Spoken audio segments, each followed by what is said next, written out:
Entre tantas experiencias que el Señor me ha dado para compartir su palabra a diferentes personas y en diferentes lugares, una de ellas que no olvidaré es aquella vez que pude compartirle el Evangelio a un joven en la frontera entre Argentina y Paraguay. Le tuve que explicar que es imposible para nosotros que lleguemos al cielo como seres humanos, pues estamos separados de la gloria de Dios, según nos dice Romanos capítulo 3, versículo 23. Es una separación de Dios, no en lo físico, sino en lo espiritual, y que no se puede tener una comunión con Él, no se puede tener una relación con Él, y por lo tanto, tampoco el ingreso al cielo por el resto de la eternidad. Él entonces dijo, si yo muero, yo entonces iré al infierno. Y gracias a Dios el Evangelio son las buenas noticias de parte del cielo, que hay salvación en Cristo Jesús.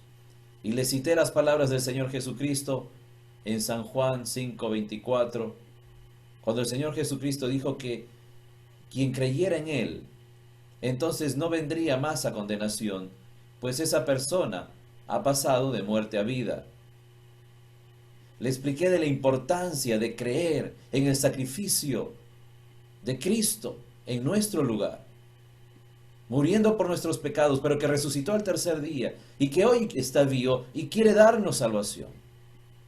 Y entonces, para asegurarme, solo para asegurarme, de que estuviésemos yendo ambos en el mismo camino de explicación y de entendimiento de esa explicación, una vez más pregunté, si te murieses hoy, ¿crees que puedes entrar al cielo de esta manera?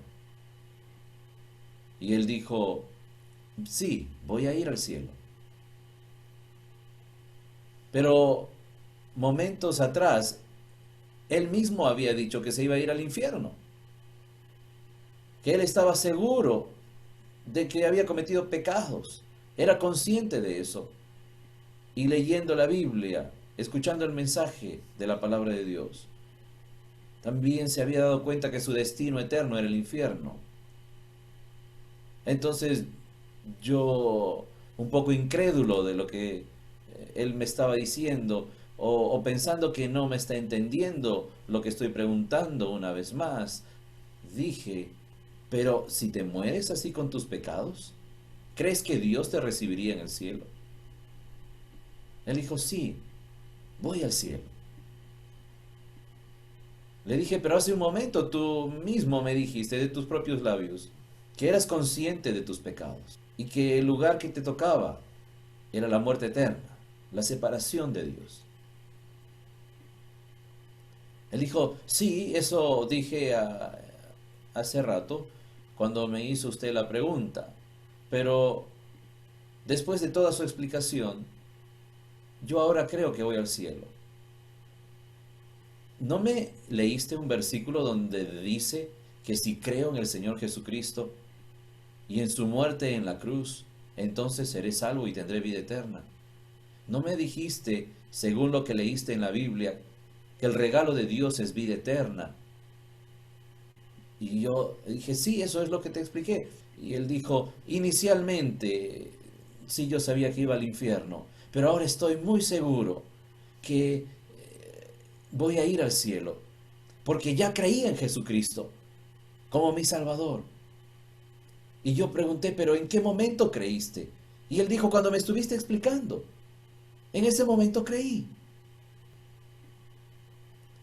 Cuando llegamos al capítulo 2 en la epístola de Primera Corintios, el apóstol Pablo dice, así que, hermanos, cuando fui a vosotros para anunciaros el testimonio de Dios, no fui con excelencia de palabras o de sabiduría. Así que, dice el apóstol Pablo, así que, dándonos a entender que está llegando como una conclusión de algo que ha estado diciendo previamente. Ahora concluye, así que. Pero es el inicio de este capítulo. Entonces tenemos que recordar lo que vimos en sesiones anteriores en esta serie de estudios del libro de Primera Corintios. En la introducción, cuando estuvimos en el capítulo primero, el apóstol Pablo mencionó del Cristo crucificado y la locura de la predicación. En el capítulo 1, versículo 20 dice: ¿dónde está el sabio? ¿Dónde está el escriba? ¿Dónde está el disputador de este siglo? ¿No ha enloquecido Dios la sabiduría del mundo? Pues ya que en la sabiduría de Dios el mundo no conoció a Dios mediante la sabiduría, agradó a Dios salvar a los creyentes por la locura de la predicación. Porque los judíos piden señales y los griegos buscan sabiduría, pero nosotros predicamos a Cristo crucificado, para los judíos ciertamente tropezadero y para los gentiles locura, mas para los llamados, así judíos como griegos, Cristo, poder de Dios y sabiduría de Dios. Y de esa manera el apóstol Pablo deja claro que predicamos no utilizando la sabiduría humana,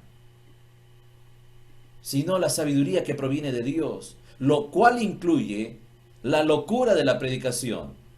Los gentiles dicen: eso es locura. ¿Cómo vas a decir que alguien se va a salvar por depositar su fe en alguien que fue crucificado? Y si después quieres hablar de resurrección, ¿qué tipo de mensaje es este?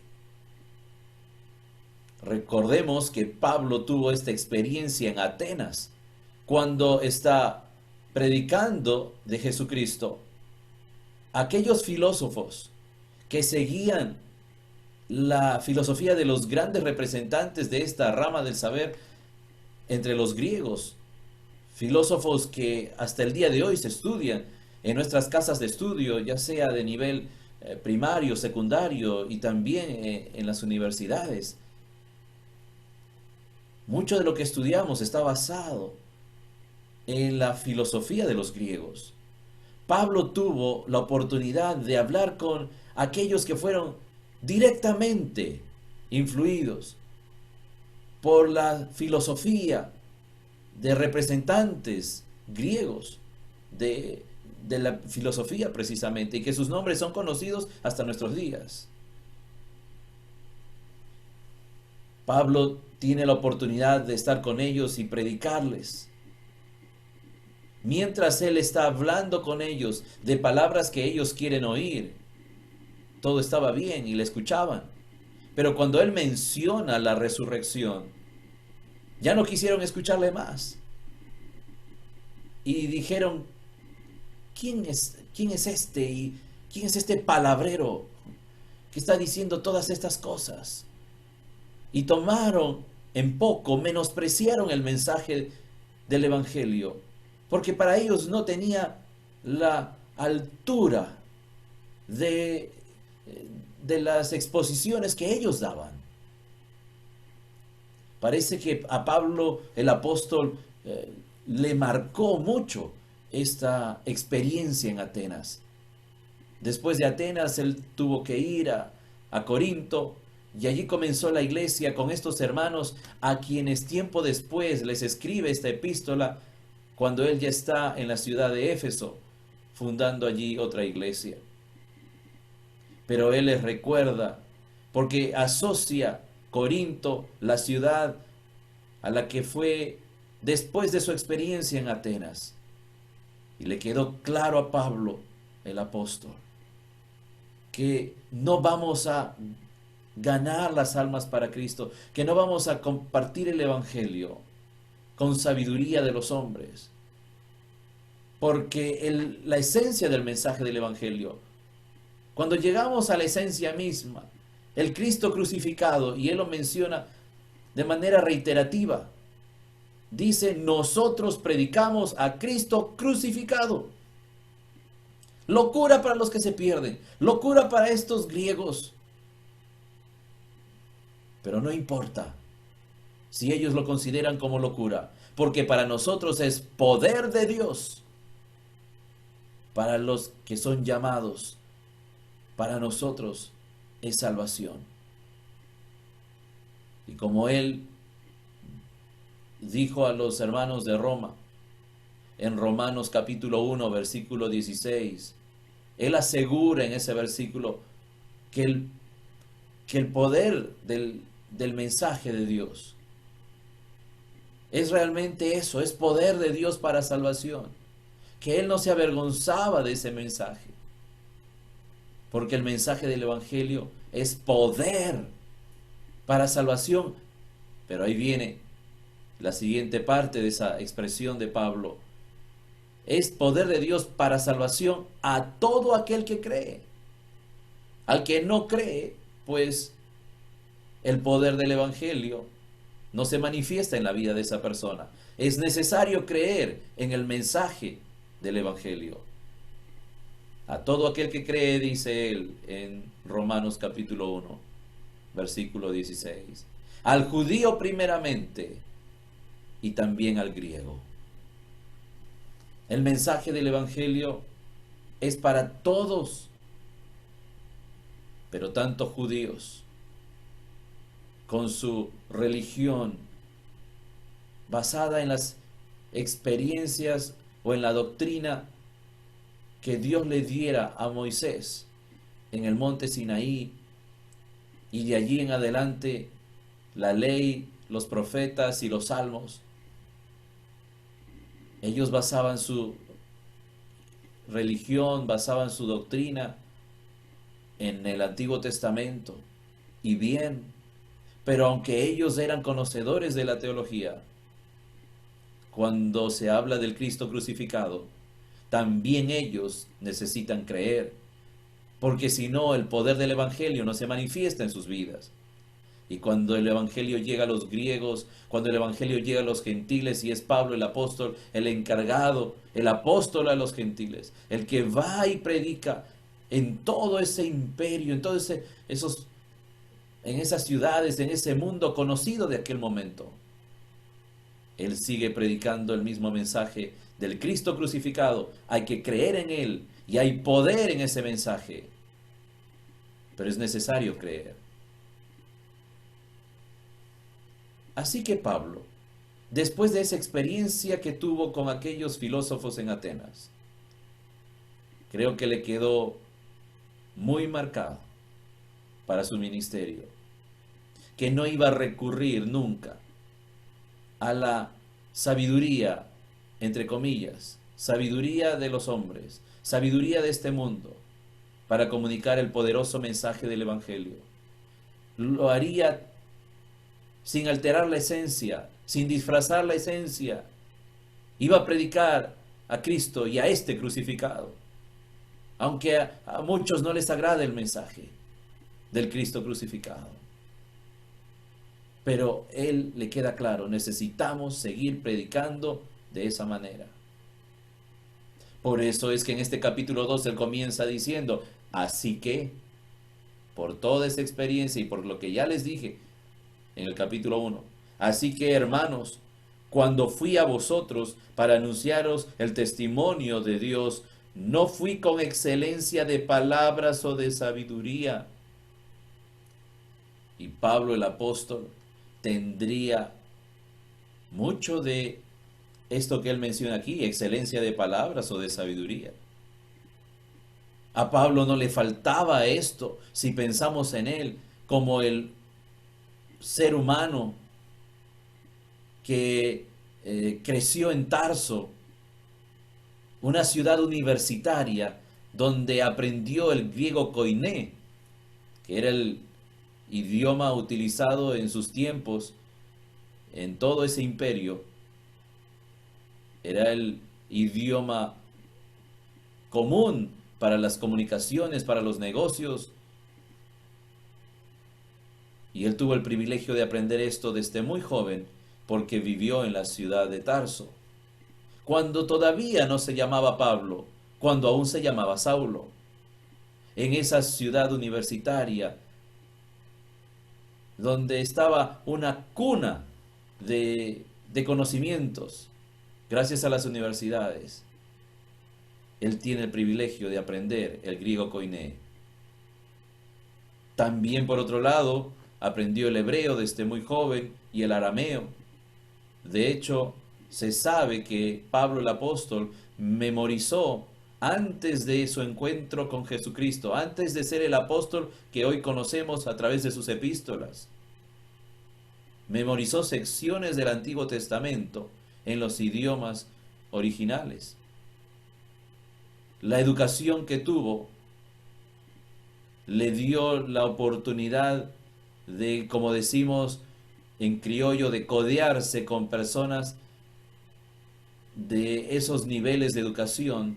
Por lo tanto, él tenía un lenguaje o una forma de comunicarse, una forma de razonar y comunicar sus ideas que podrían ser muy lógicas y convincentes. Porque a todo esto que hemos dicho, en un momento de su vida, él tiene la oportunidad de estudiar también sobre la doctrina, la teología de los judíos, porque fue un maestro reconocido llamado Gamaliel quien le enseñó toda esta doctrina, quien fue su mentor, no solamente su maestro. Muchos tuvieron a Gamaliel como maestro, pero Saulo de Tarso tuvo la oportunidad de tener a Gamaliel como su mentor. Por eso va a mencionar él en algún momento que aprendió estando a los pies de Gamaliel, teniéndolo como su maestro, su mentor, y él como el discípulo que está aprendiendo de este maestro a los pies del maestro. ¿Quién en esos tiempos entre los judíos no quería recibir una educación de este maestro Gamaliel? Y Pablo tuvo la oportunidad de ser su pupilo, su consentido, a quien le podía enseñar muchas otras cosas que a sus demás estudiantes no les enseñó. Más adelante, en un momento ya de edad madura, Pablo, cuando todavía es Saulo, llega a ser rabino al retornar a su ciudad en Tarso, llega a ser rabino de una sinagoga, es el responsable oficial de esa sinagoga. Allí tuvo la oportunidad de compartir mucho más sobre lo que él ya sabía y ya había llegado mucho más a perfeccionar a los pies de Gamaliel. Esto hizo que le valiera el reconocimiento entre los demás fariseos, entre los demás rabinos, maestros de la ley. Por lo tanto, en un momento llega a ser parte del Sanedrín y llega a ser un fariseo reconocido. Según él mismo lo dice en la epístola a los Filipenses, fariseo de fariseos, dando a entender que se destacó entre sus colegas fariseos. Y si se trataba de celo en el cumplimiento de la ley mosaica, era irreprensible. Nadie le podía decir, oye, tú estás fallando en esto. Tú predicas esto, pero no lo haces. Pablo había sido muy exhaustivo y muy estricto consigo mismo.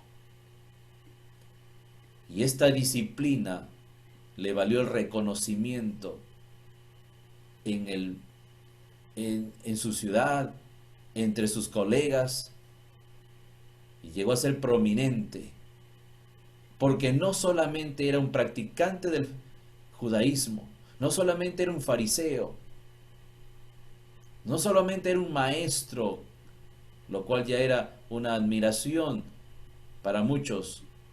Recuerden que el Señor Jesucristo dice, si la justicia de ustedes no fuese como la de los fariseos, no podéis ver el reino de los cielos. Puso a los fariseos como un estándar y que todos veían como algo muy alto, muy difícil de lograr. Pues Saulo de Tarso lo logró.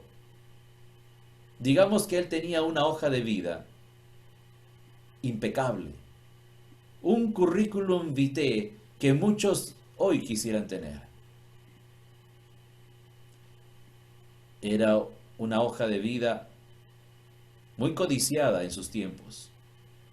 Y claro que Pablo había estudiado la filosofía también y había estudiado la forma de convencer a sus oyentes utilizando el razonamiento y la lógica. Y lo que hoy se enseña como oratoria en nuestros días, esto viene de tiempos atrás. Es algo que a los griegos les apasionaba estudiar y desarrollar esta disciplina de la oratoria. Pablo también era bueno en esto. Sin embargo, conociendo todas estas cosas del apóstol, mire lo que él dice en Filipenses capítulo 3. Él hace una mención de su hoja de vida y dice así en Filipenses capítulo 3, versículo 4 en adelante. Aunque yo tengo también de qué confiar en la carne. Si alguno piensa que tiene de qué confiar en la carne, yo más. Circuncidado al 8º día, del linaje de Israel, de la tribu de Benjamín, hebreo de hebreos, en cuanto a la ley, fariseo, en cuanto a celo, perseguidor de la iglesia, en cuanto a la justicia que es en la ley, irreprensible. Pero cuántas cosas eran para mí ganancia, las he estimado como pérdida por amor de Cristo. Y ciertamente aún estimo todas las cosas como pérdida por la excelencia del conocimiento de Cristo Jesús, mi Señor, por amor del cual lo he perdido todo y lo tengo por basura para ganar a Cristo y ser hallado en él, no teniendo mi propia justicia que es por la ley, sino la que es por la fe de Cristo, la justicia que es de Dios por la fe, a fin de conocerle, y el poder de su resurrección, y la participación de sus padecimientos, llegando a ser semejante a él en su muerte. Pablo el apóstol narra todo, describe todo lo que él había logrado estando en la carne, dice él. O sea, lo que él quiere decir, por méritos propios, por esfuerzos humanos. He logrado todas estas cosas, pero cuando conocí a Cristo, he tenido todas estas cosas por basura. No sirven. No sirven para alcanzar a Cristo. No sirven para conocerle más. Y yo quiero conocerle. Y todas estas cosas son basura. ¿Qué quiere decir con eso? Algo que se ha vuelto inútil, infructífero, algo que no es viable para conocer a Cristo.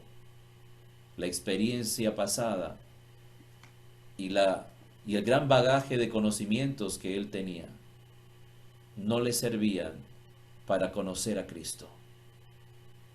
Y cuando él está hablando de la predicación, ahí en 1 Corintios capítulo 2, por eso él dice, hermanos, cuando fui a vosotros para anunciaros el testimonio de Dios, no fui con excelencia de palabras o de sabiduría. No. Aunque podría haber ido con excelencia de palabras y sabiduría, pero está refiriéndose a sabiduría humana. Pero ya él ha dicho ahí en Filipenses lo que él piensa de todo eso que aprendió antes de conocer a Cristo. Le sirvieron en un momento para tener buena reputación entre los hombres, pero él no está interesado en su buena reputación o en que le miren a él. Él no está interesado en construir una imagen de sí mismo. Él está interesado en que se propague el evangelio. Así que, para esto, como este es mi propósito, no voy a hacerlo, dice Pablo, con excelencia de palabras o de sabiduría. Pues me propuse, dice, no saber entre vosotros cosa alguna, sino a Jesucristo, y a este crucificado. ¿Se da cuenta? Una vez más menciona al Cristo crucificado. Ya lo había mencionado en el capítulo 1, versículo 23, diciendo que predicamos a Cristo crucificado. Ahora ratifica, si hay algo que a mí me importó estando entre ustedes, hermano, cuando estuve con ustedes, no fue llevarle la sabiduría de la filosofía de los griegos, ni tomando un poco de filosofía, tratar de hacer ingresar el evangelio allí. No, vine a predicarles y llegué a ustedes para predicar de Cristo crucificado. Lo que para el mundo de nosotros, el mundo de nuestros tiempos, dice Pablo, es una locura. Bueno, Dios me mandó a predicar eso. Y eso fue lo que hice cuando estuve con ustedes. Prediqué el evangelio del Cristo crucificado.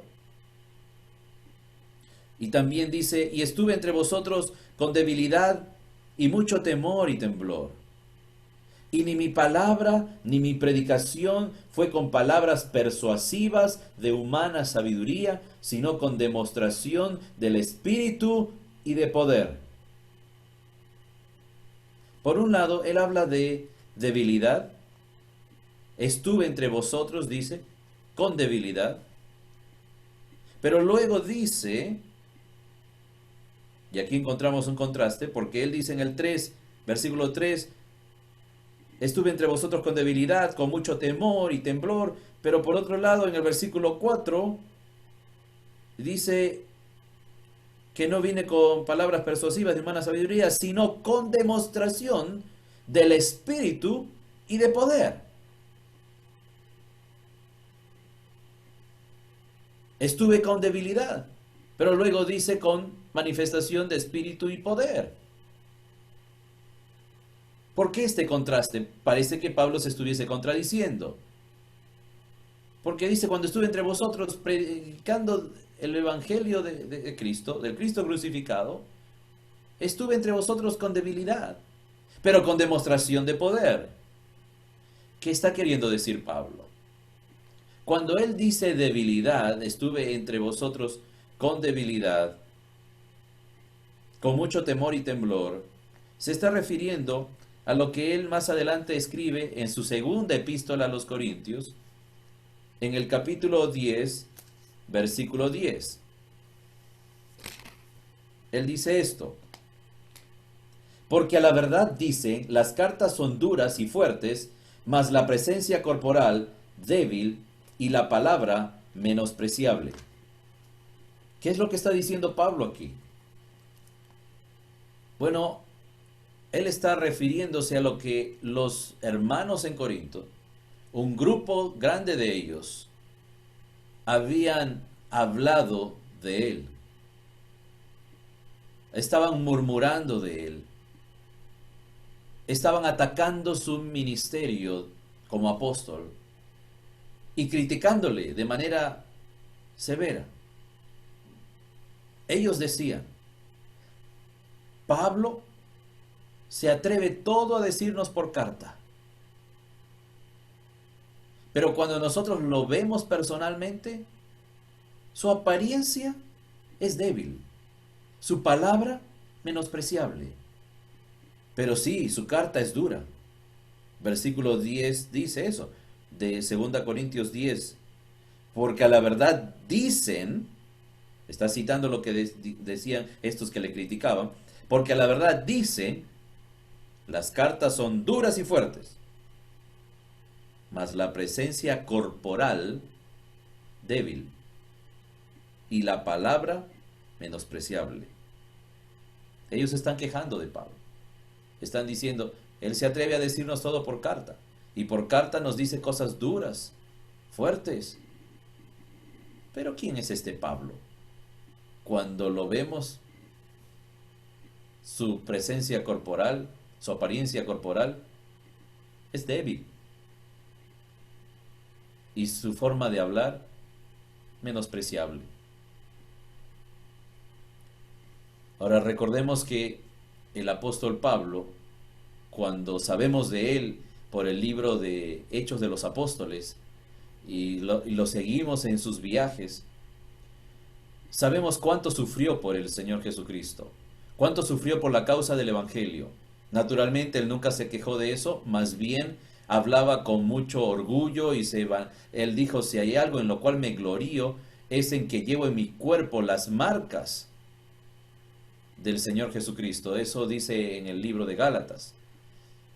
Pablo no está nunca triste o quejándose o diciendo por qué tengo que sufrir por causa del Evangelio.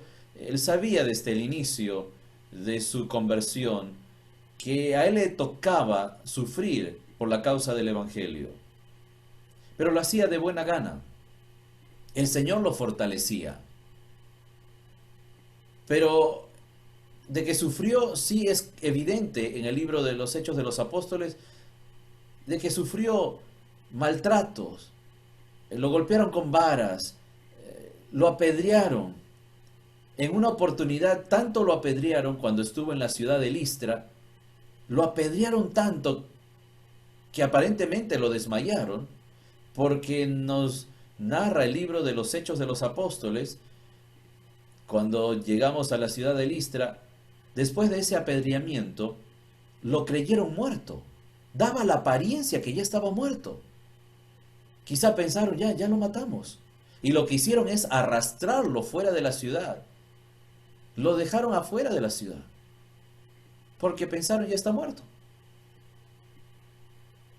Ahora, ¿cómo tuvo que ser ese apedreamiento para que lo desmayaran y lo dieran por muerto? Naturalmente que hubo algunas secuelas, probablemente, incluso en su apariencia física. No sabemos exactamente cómo y en qué consistió, pero todas las veces que le propinaban golpes y que lo maltrataban por la causa de Cristo, ¿no cree usted que eso iba debilitando también su físico? Por lo tanto, se dice de él, la apariencia corporal es débil. ¿Cree usted que Saulo de Tarso, cuando era joven, era así de débil? Los años habían pasado y ya era un hombre de una edad mayor, pero también había aportado para su envejecimiento y debilidad los maltratos que le habían propinado. Así que la apariencia corporal era débil, decían los corintios. Y a esto no podemos restarle importancia lo que él menciona en 2 Corintios, en el capítulo 12, cuando habla de un aguijón en su carne, lo cual no se nos revela qué es. Algunos piensan que era una enfermedad en los ojos, algunos piensan que era algún otro tipo de enfermedad, algunos dicen que fue una enfermedad congénita y otros más bien dicen que la enfermedad fue el resultado de una vida sacrificada, austera, pasando desvelos, hambre, frío, encarcelamientos en lugares húmedos, y por qué no los golpes y los apedreamientos y todo lo que sufrió. Bueno, la Biblia no nos da mayor información sobre esto, pero es cierto que allí dice que la apariencia, la presencia corporal es débil, dando a entender con esto que Pablo en su apariencia física era débil.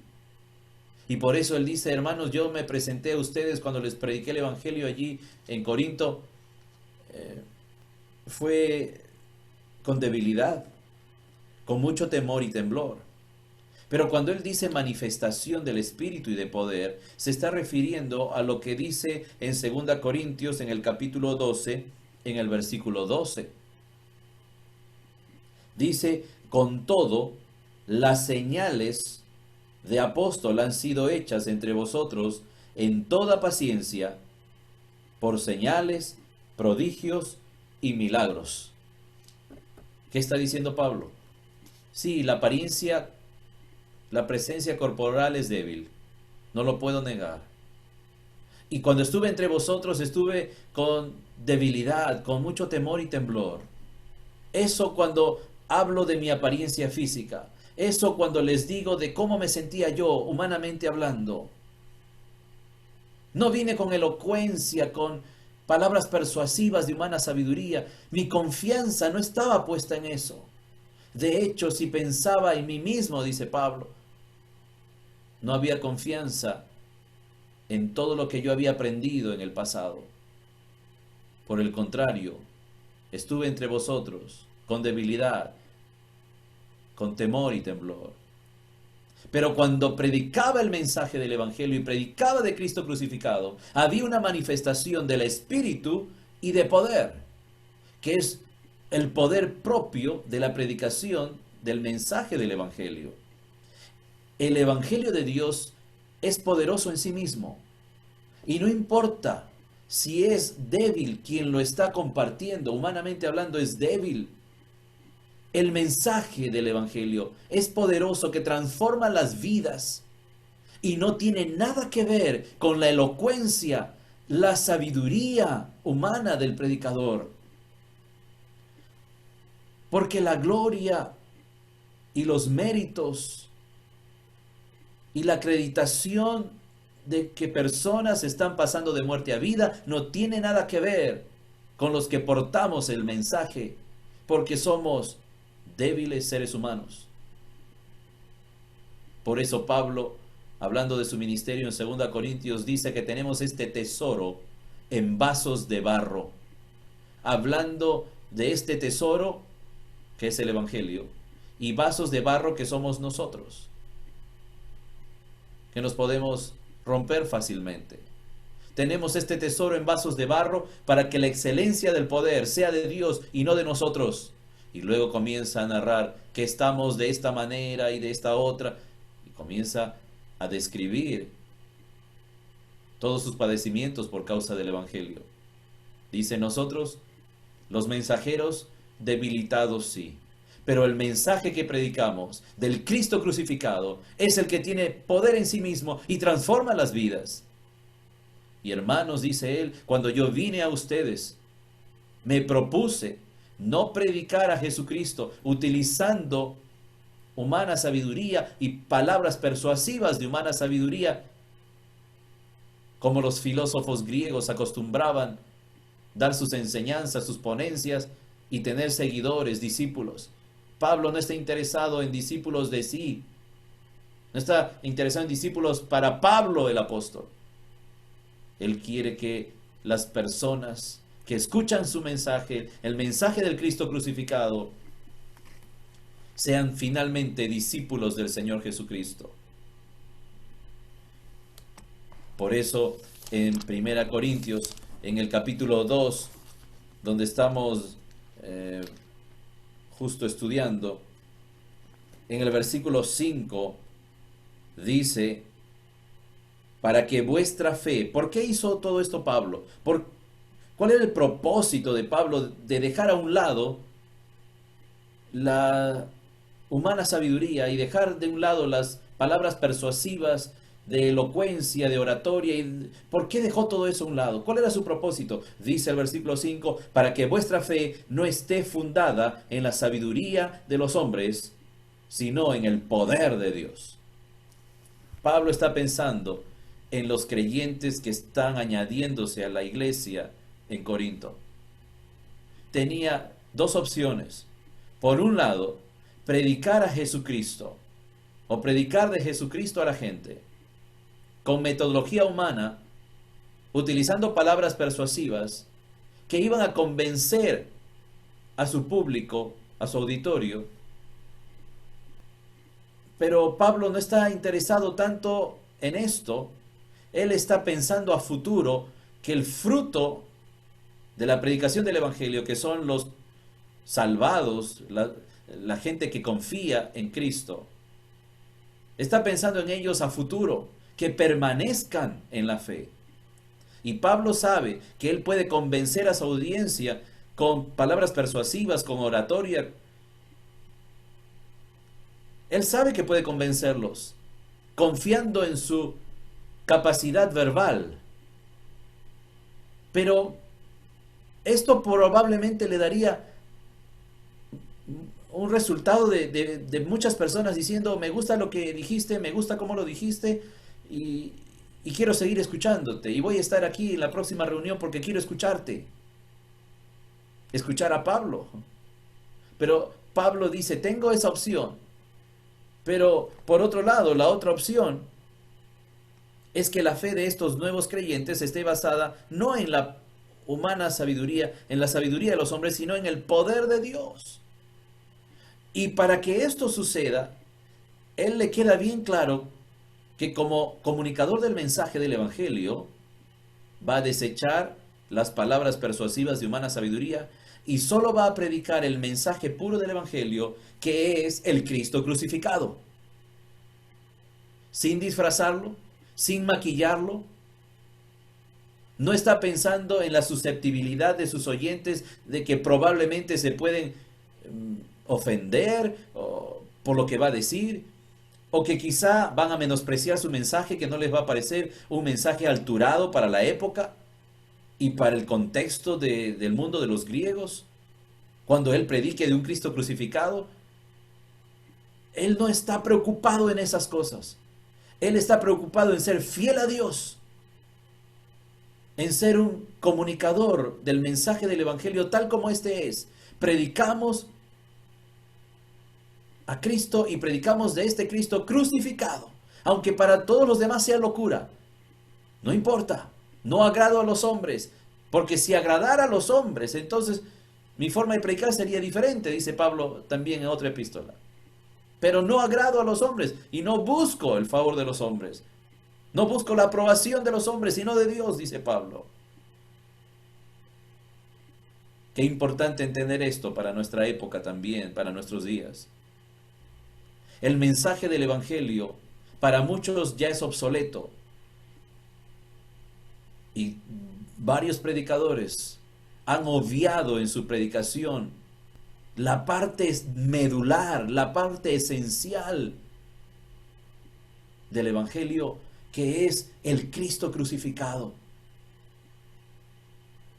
El Cristo crucificado, que a la misma vez es el Cristo que sustituye nuestro lugar en la cruz.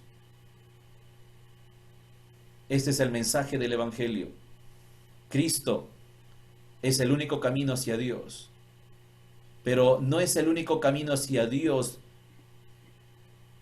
por su pensamiento, por su retórica.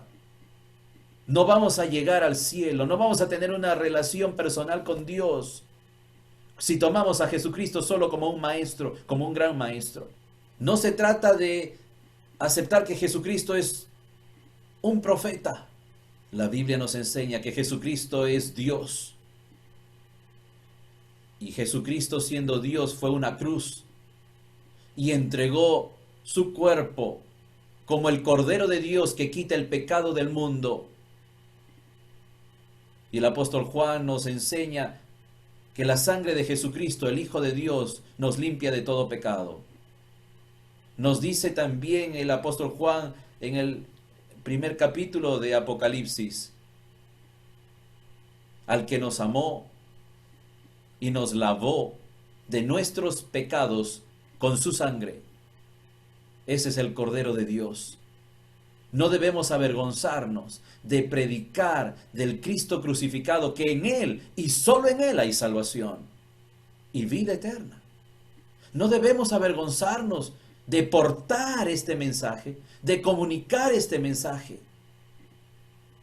No venimos trayendo un mensaje de mejoría social. No venimos trayendo un mensaje de superación personal para el hombre que necesita ser mejor. El mensaje del Evangelio es confrontativo y nos hace saber que si existe una cruz y si Cristo tuvo que ir a una cruz es porque ameritaban los pecados de la humanidad. Todos somos pecadores, estamos destituidos de la gloria de Dios. Y si no confiamos, si no depositamos nuestra confianza, nuestra fe en el Cristo crucificado, no tendremos salvación. Locura para mucha gente hoy. Pues créame que no fue muy diferente de los tiempos de Pablo. En los tiempos de Pablo también decían que eso era locura. Hoy lo siguen diciendo. Pero el poderoso mensaje del Evangelio radica en el Cristo crucificado.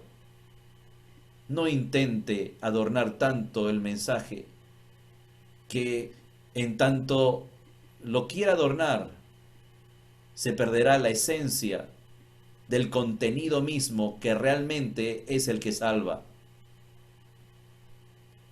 Es como que si adornaríamos una habitación, y está bien si ponemos un cuadro y ponemos un florero por aquí y por allá. Pero ¿qué pasa si lleno esa habitación de tantos adornos? De pronto va a quedar de una forma que no va a ser útil esa habitación para lo cual fue construido. Porque está tan llena de adornos que ya no sirve para el propósito para lo cual se construyó. Le hacemos perder eficacia con tanto adorno.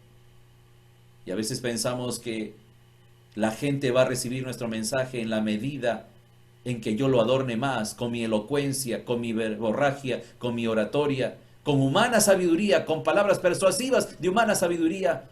Y de eso no trata el poder déjele al Evangelio. Tiene poder en sí mismo. Usted solamente predique de Cristo crucificado, solo en Él hay poder.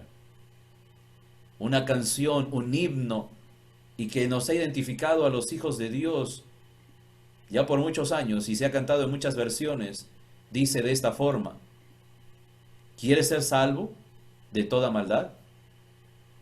Tan solo hay poder en Jesús. ¿Quieres vivir y gozar santidad? Tan solo hay poder en Jesús. Y en el coro dice: hay poder, poder, sin igual poder, en Jesús, quien murió. Hay poder, poder, sí, sin igual poder, en la sangre que Él vertió. Sí hay poder, mi amable oyente. Sí hay poder en Jesús, en el Cristo crucificado, que derramó su sangre para perdón de sus pecados y de los míos.